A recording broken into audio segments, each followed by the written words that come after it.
Hello, my quilting friends. My name is Leah Day, and welcome back to the Leaf Peepers Quilt Along.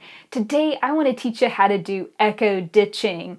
This is an awesome technique, and it's much easier than stitching in the ditch because you use a ruler and ruler foot to space out lines a 1/4 inch away from the ditch. So it's a lot easier, it's a lot less meticulous than stitching in the ditch, but it still gets your quilt stable and secured so you can take a lot of the pins out. So let's jump on the machine and learn more about echo ditching together. So let's get started ruler foot quilting and doing some echo ditching together. I'm going to slide the quilt into the arm of the machine, and I'm going to do this echo ditching in this green section. And basically what echo ditching is, it is stitching a 1/4 inch from the ditch or the seam line between the pieces. And I'm doing it this way because stitching right in the ditch takes a lot of time. You know, it's pretty tedious. It doesn't look all that good if you stitch it messy. You can get away with a lot whenever you just simply space it out a 1/4 inch away from that ditch instead.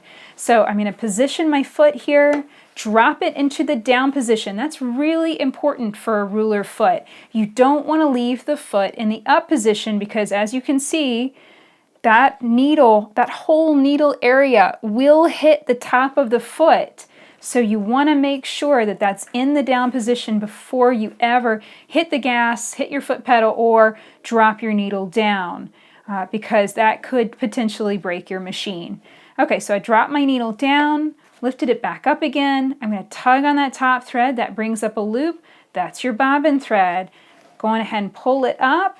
Get your needle back in position right in that same spot and drop it down. So that's how I get started with any line of stitching pretty much. It ensures that those thread tails are not going to get sucked to the back of the quilt, not going to make a mess on the back. Now let's talk about machine settings. I have set up the number 1 stitch here on my machine. That's just a regular straight stitch. And then the stitch length is 0.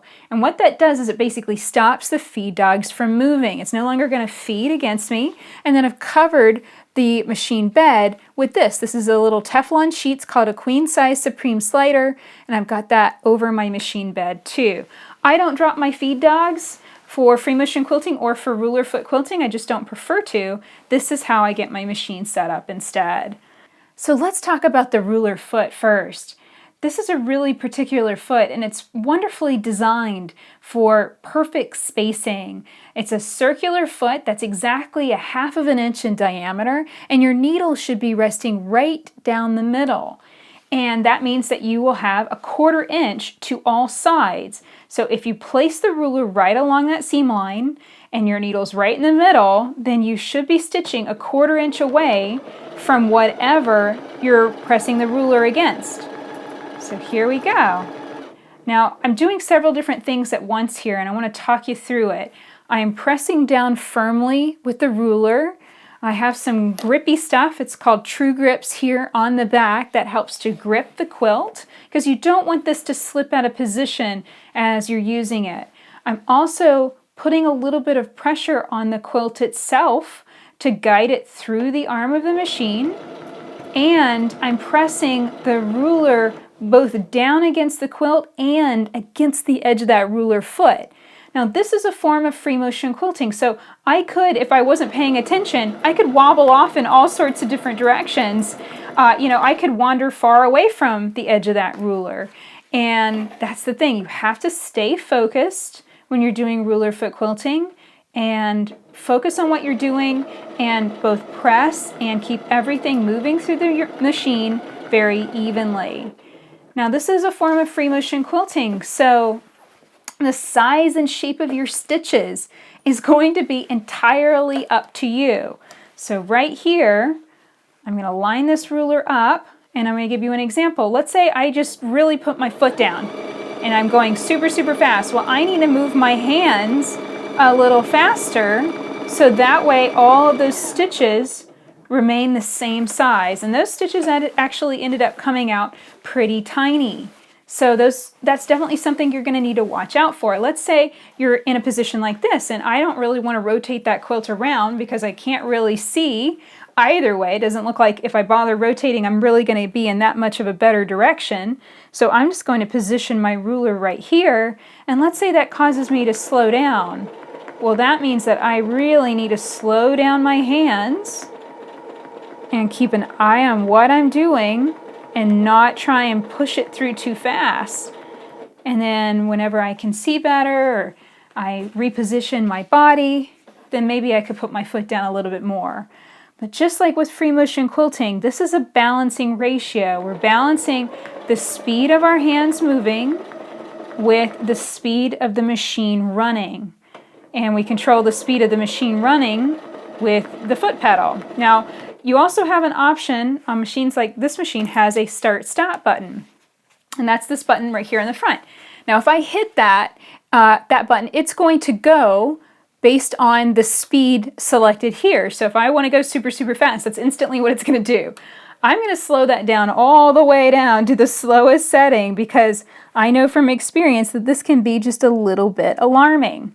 And now I'm going to hit that, and I'm going to try and match the speed of my hands moving to the speed of that needle going up and down. Now this is automatic. That's not me controlling it. That's the machine going at that steady speed. So that means as I near this seam, I need to change directions. I'm going to stop it and reposition it.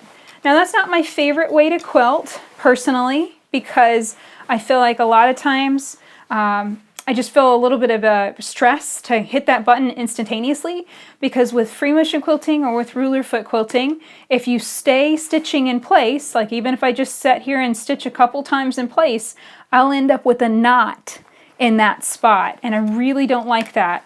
So that's one of those things. I think you just have to go off of your preference. If you like to stitch one steady speed and you want to just learn how to get your hands in line with that, then use that start-stop button and get some practice with it. Honestly, I think maybe the reason why I don't like this very much yet is because I haven't had a lot of practice with it and don't have a lot of experience with it yet. So that could definitely be true too. Now this is really interesting. This machine that I'm working with has a very big needle screw. And as you can see, it's angled right now going down.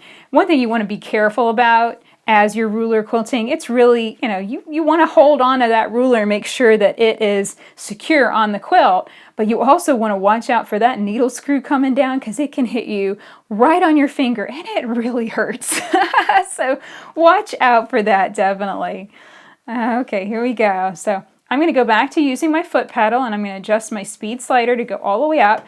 Because when I'm using the foot pedal myself, I like to be able to access any speed. So let's say I start out slow and then steadily speed up. I want to be able to get into and use all those speeds that the machine has available. And then also if my hands suddenly speed up, then I can make sure that the machine is speeding up right in line with it. Now, of course, the advantage of using free motion quilting or ruler foot quilting is the ability to stitch in all directions. So here I want to demonstrate that. I have the ruler here placed so that it is going at a crazy angle, and I'm going to very carefully stitch in that crazy angle. Now, in theory, this should work all the time, right? But I will be honest with you, some machines don't like to stitch in certain directions. So this is going to be something that you're just going to need to pay attention to your machine and see what it likes. It might not like that in particular. And you'll know because you start breaking thread whenever you stitch in a direction your machine doesn't like. So just watch out for that. If your thread starts breaking or shredding and you're just really feeling frustrated, start paying attention to the angles and directions that you're quilting in.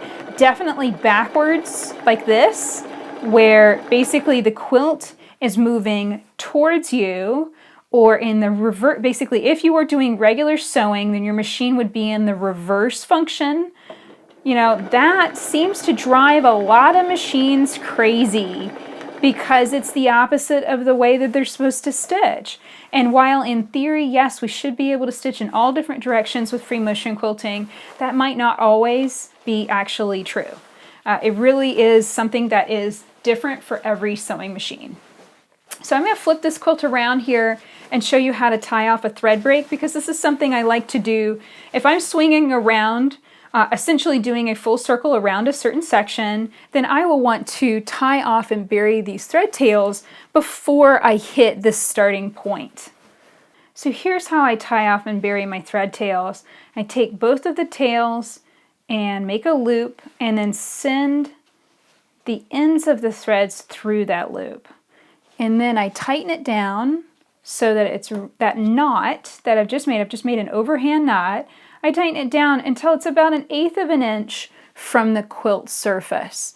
I don't like to take that knot all the way to the quilt surface because it usually ends up just staying on the surface. We want that knot to pop into the middle layer of the quilt where it's completely hidden.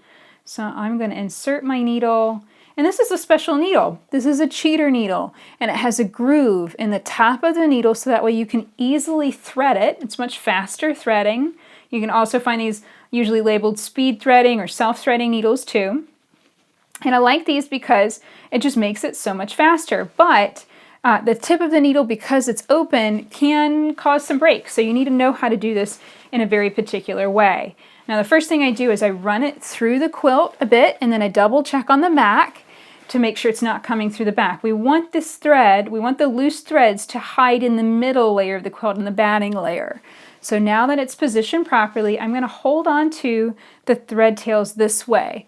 So I'm looping it over my index finger, and then I'm gripping the thread tails with my thumb and forefinger, and then I just very lightly pop it in. And that time it didn't do both, so let me grab the second one and just pop it in. So you want to be really gentle, and you want to leave a good bit of slack here as you pull that needle through. So that way you have plenty of slack, it'll go in, and as you can see, it buries perfectly. There's no sign there was a knot, there's no sign that there were any loose threads there at all. And then I just clip off those thread tails, and that's taken care of. And so now I could just return to quilting and stitch down the rest of that line.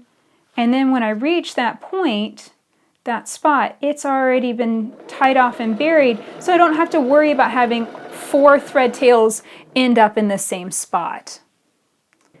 So getting back to the ruler foot quilting, I'm just pressing that ruler down against the quilt, pressing it against the ruler foot, sliding the whole thing through the arm of the machine. And this is a lot of different things at once, you know, and this is definitely going to be something that when I first thought about doing this on my home machine, I was like, oh, how is that going to work?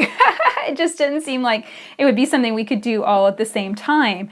But it really does work, and as you can see, it gives you this gorgeous, perfect spacing all the way around your shapes.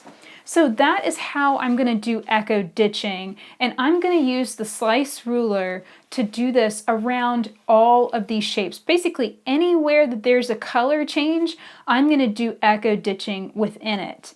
And here's what it looks like whenever I finished echo ditching the first block in this quilt. So that's it for this video. I hope you learned a lot about echo ditching and you're excited about giving this a try. But you know, if you don't have a ruler or a ruler foot, that's okay. You can always use a walking foot. Just check the lines on your walking foot that are marked on the walking foot and see if you can space out a 1/4 inch away from the seam lines. If not, you can take a ruler and mark the lines on your quilt. Then you could stitch it with either a walking foot or with free motion quilting. So keep in mind there are multiple ways to quilt any quilt. There's no single way to do any of this. And speaking of that, Sherry is actually quilting these blocks differently from me. So I hope that you'll go and check out her video on how she's gotten started quilting. You can find that at wholecirclestudio.com. Now, if you'd like to join in the fun of the Leaf Peepers Quilt Along, it is never too late to join in. So come and find the quilt pattern at leahday.com/leaf. That's all you need to join in this quilt along. You can follow along at your own pace. And the pattern includes not just this beautiful piecing design, it also includes Sherry and my quilting designs too. So you'll learn a whole lot and be able to get started on the right foot. So come and check out the pattern at leahday.com/leaf. Until next time, let's go quilt.